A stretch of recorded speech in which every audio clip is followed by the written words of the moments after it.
Bonjour, aujourd'hui nous sommes à la campagne pour le premier jour dans nos nouveaux locaux à la ferme Berbère. Donc nous faisons cette première partie de vidéo sur l'alimentation des enfants en plein air et au soleil, c'est chouette. Alors aujourd'hui nous allons parler pour la troisième vidéo je crois du petit déjeuner. Petit déjeuner, vaste sujet et souvent on se pose beaucoup de questions souvent sur le petit déjeuner et le contenu du petit déjeuner et notamment pour les enfants. Alors, première chose, avant de rentrer dans le contenu du petit déjeuner, une chose importante, souvent nos chers bambins n'ont pas faim au réveil. Alors, il y a plusieurs théories et plusieurs écoles par rapport au fait de prendre ou pas un petit déjeuner. Alors, comme tout, c'est pas aussi simple que ça. Moi, j'aurais tendance à dire que effectivement, me rallier aux personnes qui disent, alors études à l'appui, effectivement, évidemment, hein, c'est pas des modes et des idées comme ça qui leur tombent du ciel, que le matin, au réveil, ça n'est pas du tout le moment d'avoir faim. C'est-à-dire que quand on met les deux pieds par terre, qu'on est au saut du lit, notre organisme est occupé à se mettre en route, à se réveiller, à être opérationnel, et ça n'est pas lui du tout le moment pour lui de digérer et d'appeler à de la nourriture et à s'alimenter. Ce qui expliquerait que les enfants, de façon naturelle, depuis tout petit, très généralement, n'ont pas faim en se réveillant le matin. Alors, bon, après, il peut y avoir d'autres cas, effectivement. Si les enfants, même les adultes, mangent très très très tôt le soir, imaginons il y a des personnes qui vont manger à 17h30 ou 18h et puis plus manger le soir, et qui vont se réveiller à 7h le matin. Bon, ben, à ce moment-là, effectivement, il est possible qu'ils ont mangé léger en plus, ce qui arrive aussi. Il est possible qu'effectivement, ils aient faim très rapidement au réveil. Dans ce cas, oui. Dans ce cas, il faut manger. Mais généralement, ça n'est pas le standard. En principe, on ne mange pas avant 21h, voire 21h30 ou plus. Ou alors on regrignote avant de se coucher. Et au réveil, on a eu trop peu de temps après la fin de digestion pour avoir déjà faim, de toute façon. Ça lié au fait que souvent on ne dort pas assez, que le réveil est difficile, etc. Donc je pense, personnellement, que le fait d'avoir faim au saut du lit, c'est plus une habitude et un conditionnement qu'un réel besoin physiologique. Après, à l'intérieur de ça, ça n'est pas une recette à 100% des cas pour tout le monde. Il y a des gens qui ont besoin de manger et qui ont vraiment faim. Mais une chose est certaine, et ça je le dirai toujours, c'est qu'on n'oblige pas les enfants à manger. Il ne faut pas obliger un enfant à manger. Un enfant tout petit sait s'il a faim ou pas, sait s'il a besoin de manger ou pas. Si on commence à le conditionner et à l'obliger, là ça commence à être la catastrophe parce que du coup on gomme ses bons instincts, on les efface petit à petit pour les remplacer par des conditionnements et des habitudes. Et on l'empêche d'être conscient et de ce qui est bon ou pas bon pour lui et de ce qui se passe dans son corps. Voilà, après on va passer la moitié de sa vie à essayer de rattraper ça et à essayer de redécouvrir et de se reconnecter à son corps et savoir arriver à comprendre comme le sont capables tous les animaux de savoir ce qui est bon pour soi ou pas. Bon, mais les enfants sont capables de le faire donc il faut le laisser faire. Un enfant qui n'a pas faim, et puis c'est pas forcément vrai tous les jours, peut-être qu'un matin il va se lever, il aura faim, et peut-être qu'un matin il se lèvera, il n'aura pas faim. Mais il faut savoir l'écouter, quand il n'a pas faim, il ne mange pas. Alors, après, la difficulté suivante, vous allez me dire, c'est que il part à l'école. Et qu'à l'école, dans la matinée, forcément, il va avoir faim. Ben oui, parce que le temps du réveil, le temps que l'organisme se mette en route, on n'a pas faim. Et 2-3 heures plus tard, on commence à avoir faim. Ça, c'est normal. Là, c'est vraiment le moment de manger. Alors évidemment, quand on est au bureau, on va pas dire à son patron, stop, c'est l'heure de mon petit déjeuner. Je suis arrivée il y a 2 heures, je vais déjà prendre le petit déjeuner. Mais pour les enfants, il est tout à fait possible, on va le voir dans cette vidéo, de leur donner quelque chose à emporter qu'ils pourront prendre à la récréation de 10 heures. Parce que il y a plein d'enfants qui mangent à la récréation de 10 heures. Après, il vaut mieux éviter le piège du petit pain au chocolat acheté à la cafétéria de l'école, des barres chocolatées prises au distributeur de l'école, des bonbons achetés au petit marchand de bonbons à côté de l'école ou même dans l'école, et des sodas parfois même on peut trouver. Donc ça, il faut éviter, mais on peut tout à fait, il y a des choses tout à fait pratiques à emmener qui peuvent permettre à l'enfant de passer une bonne matinée en vitalité. Mais pour éviter d'alimenter ce débat-là sur le petit déjeuner, je vous invite à quelque chose de tout à fait simple. On ne croit que ce qu'on voit et que ce qu'on expérimente. Je suis tout à fait d'accord avec ça. Essayez pendant une période de ne pas prendre votre petit déjeuner et d'emporter quelque chose pour manger un petit peu plus tard et vous allez voir comment se passe votre matinée. Alors évidemment, vous évitez aussi les barres chocolatées, les cochonneries, etc. Vous allez voir, sur 100% des cas, on a une matinée en meilleure vitalité, on a le cerveau qui fonctionne beaucoup mieux, beaucoup plus vite et qui est beaucoup plus clair. Sauf dans les cas de personnes qui sont vraiment épuisées et qui ont besoin vraiment de manger par petite quantité plusieurs fois dans la journée parce qu'ils sont au bord du burn-out. Mais sauf dans ce cas-là, très particulier, vous verrez, vous pourrez expérimenter qu'on se sent beaucoup mieux et ça vous enlèvera cette espèce d'appréhension de se dire j'envoie mon enfant à l'école le ventre vide, quel malheur. Je sais, moi j'ai obligé mon fils pendant des années à prendre son petit déjeuner, il en prend toujours pas aujourd'hui, maintenant je lui dis que c'est bien, il me dit bah enfin t'as attendu 23 ans pour me dire ça. Alors ensuite, autre partie du débat, qu'est-ce qu'on mange au petit déjeuner? Alors là on va passer au paperboard avec le crayon. Alors, qu'est-ce qu'on mange traditionnellement au petit déjeuner? Déjà, on va partir de ce constat-là. Traditionnellement, un petit déjeuner, surtout pour les enfants, ça va être quoi? Un bol de lait avec des céréales, ou un bol de lait chocolaté avec des tartines de pain, avec du beurre, de la confiture ou du miel. Dans 99% des cas, c'est ce que va manger un enfant, ou un yaourt. Voilà. Alors, quels problèmes peuvent poser ce type d'alimentation? Déjà, qu'est-ce que c'est? Qu'est-ce qu'elle contient? Essentiellement, ça va être du sucre, ça va être des glucides. Le pain. Le pain, ça va être des glucides complexes, qu'on appelait avant les glucides lents. Le lait contient du lactose, donc c'est aussi du sucre. La confiture, bien évidemment, là ça va être du sucre raffiné.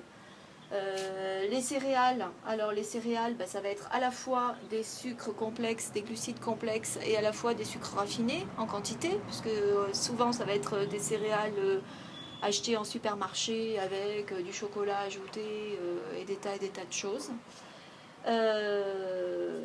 Voilà, donc on va manger 90% de sucre en fait.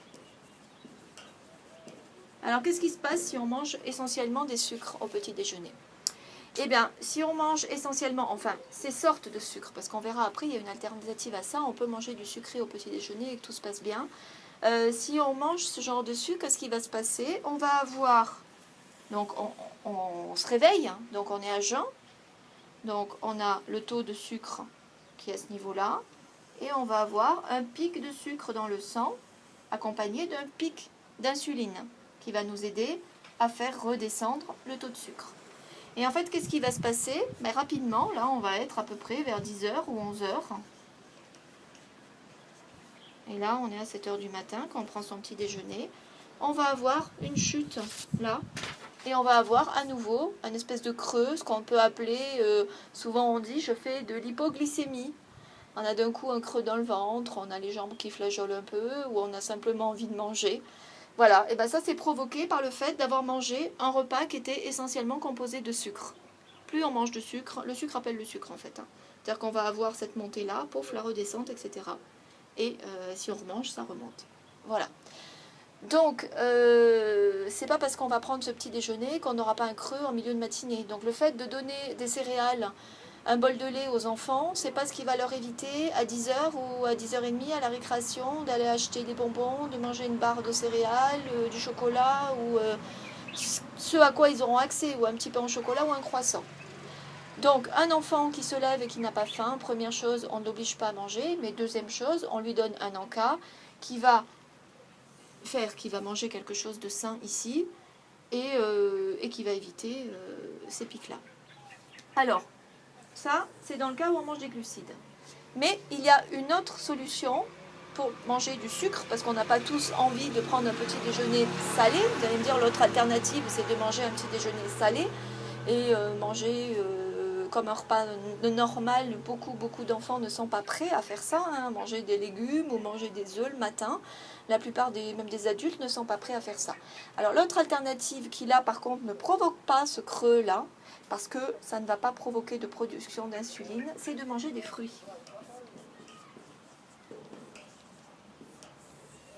Si on mange des fruits frais au petit déjeuner, on n'aura pas cet effet rebond.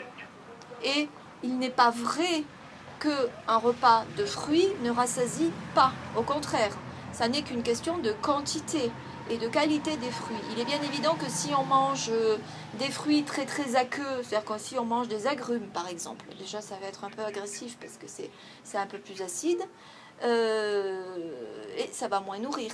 Par contre, si on mange des fruits avec de la mangue, de la banane, des abricots, des fruits plus denses, là, à ce moment-là, on va être rassasié et rassasié pour la matinée.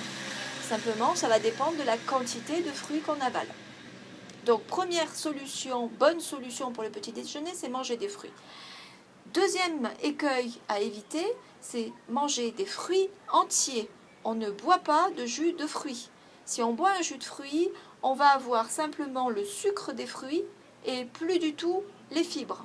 Donc là, le sucre va passer directement sans digestion dans le sang et on va quand même avoir ce pic. Donc pas de jus de fruits à jeun le matin, mais des fruits qu'on mange entiers. Deuxième solution, si les enfants ne veulent pas manger des fruits, on peut leur faire une salade de fruits, on peut faire des compotes, même des compotes avec des fruits crus. Mais s'ils n'ont pas envie de manger des fruits, on peut aussi bien leur proposer un smoothie. Nous verrons tout à l'heure une recette de smoothie. C'est la solution alternative. C'est-à-dire qu'on va mixer les fruits entiers, les fibres seront cassées mais seront toujours là et la digestion sera toujours plus lente. Et vous allez voir que dans un smoothie, on peut mettre beaucoup d'ingrédients qui en font vraiment un repas complet. Bon, on est à la campagne, on a les ânes, les chèvres, les gens qui passent. J'espère que vous m'entendez quand même. Donc, première solution, un repas de fruits au petit déjeuner. Deuxième solution, donc on efface notre histoire de glucides. Alors, je ne vais pas vous dire la meilleure des solutions, c'est de manger du sucre. La meilleure des solutions, c'est de manger des protéines. Non, c'est pas vrai. Vous pouvez aussi bien, moi à mon sens, vous pouvez bien aussi bien manger des fruits. Ça sera du bon sucre. Vous pouvez aussi bien prendre un petit déjeuner salé, enfin vous donnez à vos enfants, un petit déjeuner salé qui contienne des protéines. Si vos enfants ont de l'appétit pour manger des œufs, vous pouvez très bien faire un œuf à la coque le matin au petit déjeuner. Ce n'est pas un problème du tout, mais à condition qu'il soit cuit à la coque, que le jaune soit cru et que le blanc soit cuit pour qu'il ait tous les bénéfices des protéines dans le blanc et des bons acides gras dans le jaune. Si on fait cuire le jaune, si on mange un œuf dur, c'est beaucoup moins digeste et il n'y a plus grand chose dans le jaune, il ne sert plus à grand chose le jaune et le blanc est trop cuit. Donc des œufs à la coque, pourquoi pas. Ensuite, on verra quand on fera la vidéo sur les produits laitiers. Les produits laitiers, oui, mais pas n'importe comment. On peut très bien manger au petit déjeuner du fromage, à condition que ça soit du bon fromage, vraiment, qui ait subi une fermentation et qui soit un vrai fromage artisanal, un vrai fromage traditionnel. Après, dans les boissons. Dans les boissons, moi je dirais plutôt, passé 3 ans, évitez de donner du lait. Évitez de donner du lait parce que passé 3 ans, les enfants n'ont plus l'enzyme pour digérer le lait. On sait que le lait peut poser des problèmes d'allergie, est compliqué à digérer, peut poser des soucis au niveau intestinal. Bon, de toute façon, on verra tout ça en détail dans une vidéo prochaine aussi sur les produits laitiers. C'est pas forcément l'idéal. Mais vous avez aussi des laits végétaux qu'on peut très bien aromatiser pour en faire des super boissons. On a les smoothies de fruits. Et puis, on peut avoir aussi, on peut très bien, alors je dis pas de jus de fruits, mais si on dilue un jus de fruits dans l'eau, on a une eau aromatisée qu'on peut aussi proposer. Les tisanes. Une tisane avec un peu de miel. Et il y a beaucoup de tisanes qui ont très bon goût et que les enfants peuvent savoir apprécier. Éventuellement un peu de chicorée, s'ils aiment. Mais pas de café, forcément. Évitez le café et le thé. Tant qu'ils sont petits, c'est pas la peine de commencer à les intoxiquer avec de la caféine et de la théine. Donc, ou un petit déjeuner de fruits, ou un petit déjeuner salé avec des protéines, avec soit des œufs à la coque, un bon fromage, plutôt des laits végétaux, smoothie, ou une eau aromatisée, ou une tisane, ou éventuellement de la chicorée. Ensuite, en plus de tout ça, il ne faut pas oublier une chose importante au petit déjeuner s'ils ont faim, mais ou alors dans l'encas qu'ils vont apporter, c'est d'ajouter des matières grasses qui apportent des bons acides gras.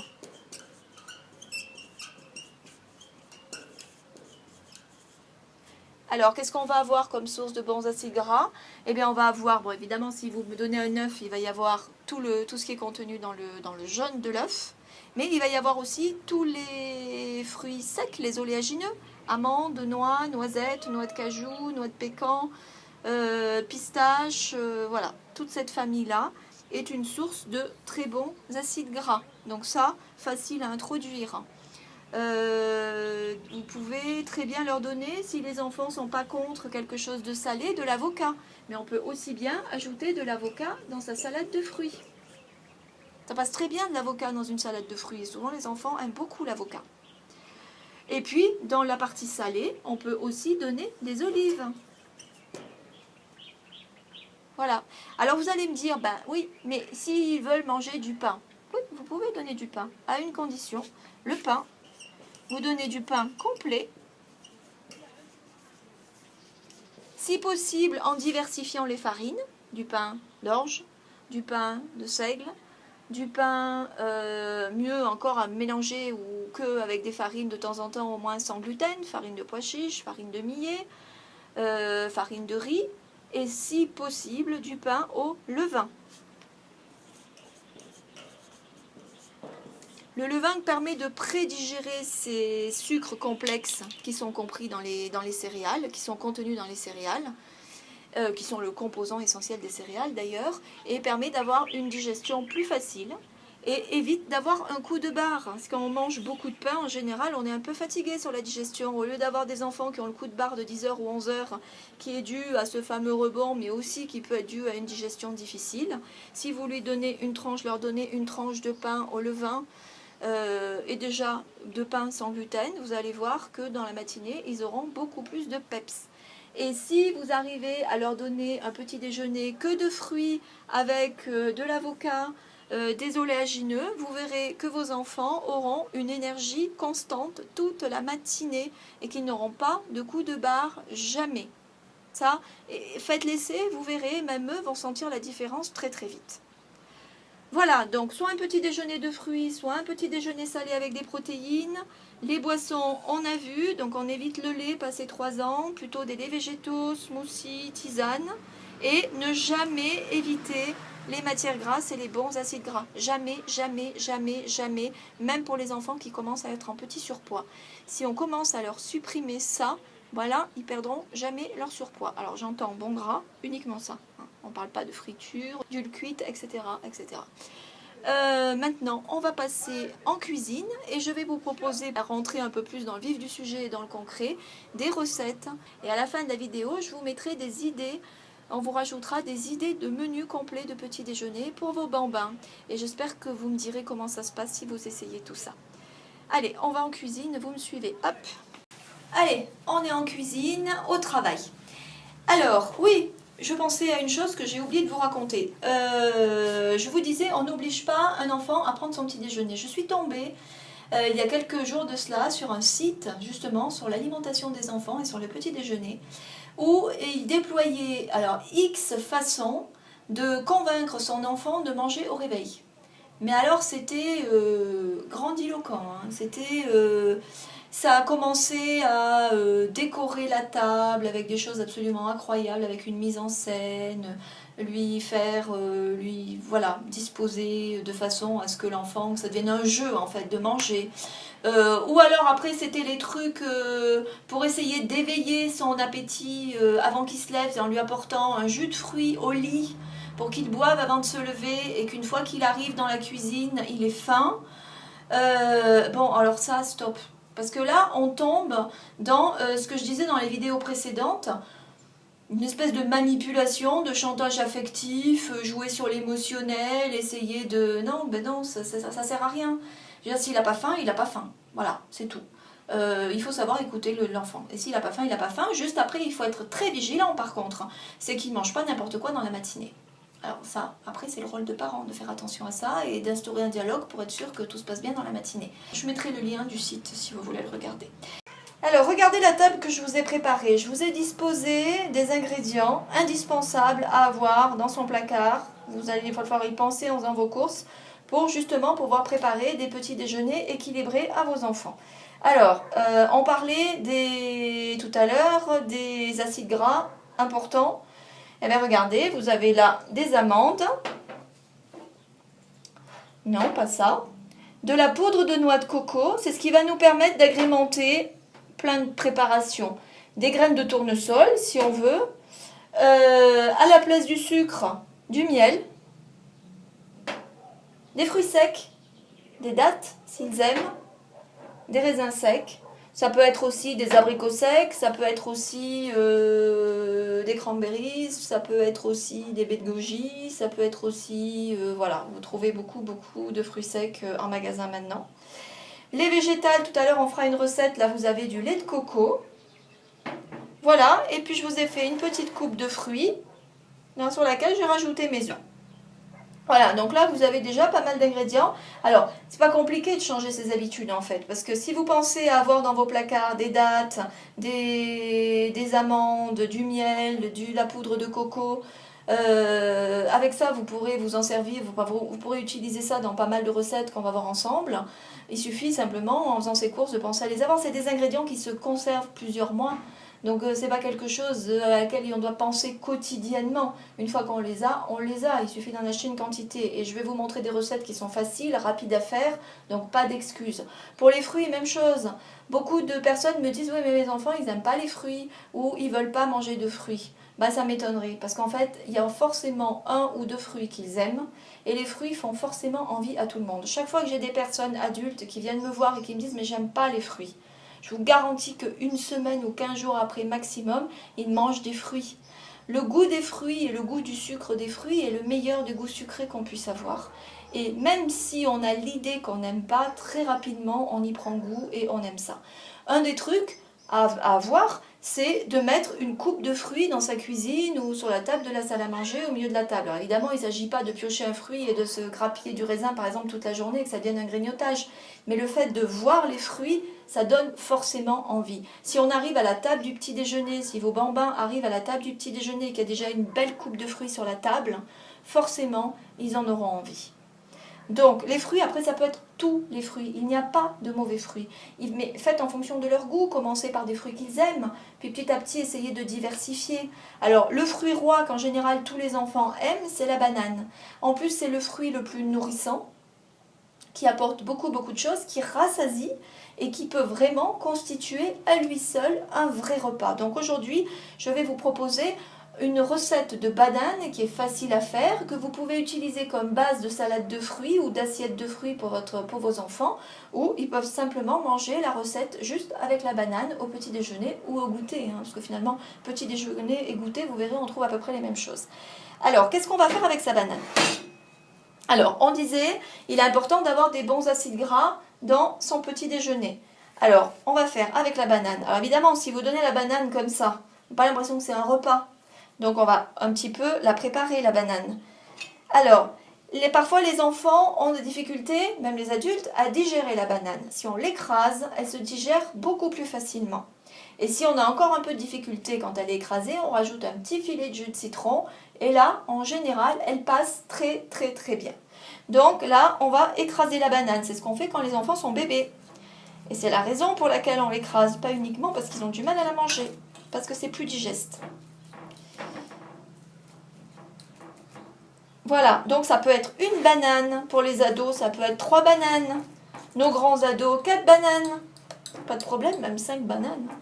Ça sera toujours meilleur que les céréales Nestlé, j'en passe et des meilleurs, achetés en supermarché, pleines d'additifs, de gras trans, de mauvais sucre, etc., etc. Après, la céréale, ça peut être le plaisir une fois par semaine. Et le reste du temps, les bananes. Bon, après, s'ils n'aiment pas les bananes, vous pouvez décliner avec autre chose. Donc, on écrase notre banane. Et après, qu'est-ce qu'on fait avec notre banane? Alors, si on a du mal à digérer, petit filet de citron, s'ils aiment le citron. Ça peut être un petit filet de jus d'orange aussi, mais ça va pas avoir le même effet au niveau digestif. Ça va donner du goût. Mais il faut déjà qu'il puisse tolérer la banane, parce que l'orange ne va pas aider à la digestion. Alors ensuite, j'ai préparé une petite poudre d'oléagineux. On va enlever ça, on n'en a pas besoin pour l'instant. Alors regardez, là, j'ai encore le bol de mon mixeur. Alors, qu'est-ce que j'ai mis là-dedans? Vous pouvez mettre ce que vous voulez. Moi, j'ai mis des amandes, ce qui est sur la table, hein, des amandes, des graines de tournesol. Ah non, pas ce qui est sur la table. J'ai rajouté des graines de sésame, des graines de lin et de la poudre de cacao. Voilà. Alors ensuite, si vos enfants préfèrent par exemple les noix de cajou, ben, vous pouvez très bien faire une poudre de noix de cajou, même nature. S'ils aiment les noisettes, vous ajoutez un peu de noisettes ou des noix. Alors ça, côté facile, votre poudre, vous la faites une fois par semaine, vous la gardez dans un bocal au frais et vous le lavez pour la semaine complète. C'est un peu collé. Alors le tout, c'est de mouliner par à-coups plusieurs fois jusqu'à ce que ça vous donne une poudre un peu collante. Si vous prenez des amandes qui sont déjà un peu fraîches, qui vont donner un peu d'huile, en moulinant comme ça par à-coups pendant un petit moment, vous pouvez même arriver à obtenir de la purée d'amandes. Même chose avec le sésame. Noix de cajou aussi, vous avez très facilement une purée. Bon là, moi je me suis arrêtée avant, puis là on sort de l'été, donc les amandes sont sèches. On peut ajouter, je n'avais pas fermé, de la poudre de coco. Et puis là-dedans, on va ajouter du miel.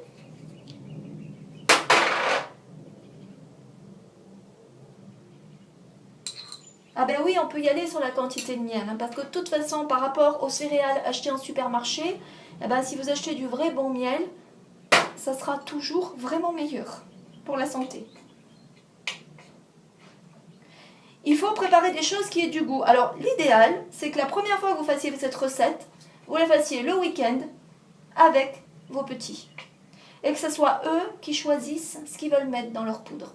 Vous leur proposez ce que vous avez, vous essayez de jouer le jeu, vous achetez des noix, des amandes, des noix de cajou, vous achetez, et puis vous disposez tout ça sur la table. Et vous jouez avec eux, vous leur faites essayer plusieurs recettes et vous leur faites préparer leurs recettes. Et eux, ils vont préparer leur petit bocal de poudre. Et au moment du petit déjeuner, c'est eux qui vont ajouter le miel à l'intérieur et qui vont aider à préparer leur banane. Et là, je vous garantis que comme ça, ils vont le manger. Vous pouvez très bien ajouter de la date aussi et faire une purée de date que vous ajoutez à l'intérieur. On peut aussi mettre du sirop d'érable à la place du miel. Le sirop d'érable est aussi très très bon pour la santé.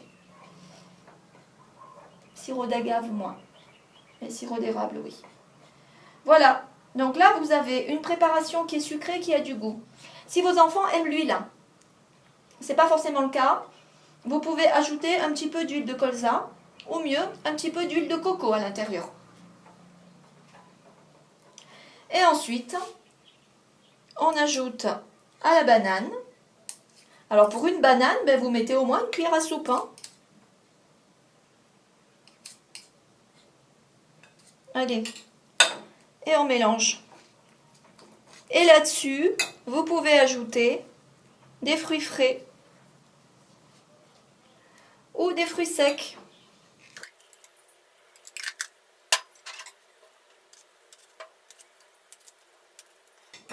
Voilà. Vous n'allez pas me dire que c'est pas appétissant. En tout cas, c'est très très bon. Et là, vous avez un petit déjeuner équilibré. Alors là, c'est un petit bol. Donc c'est pour un petit enfant ou un petit appétit.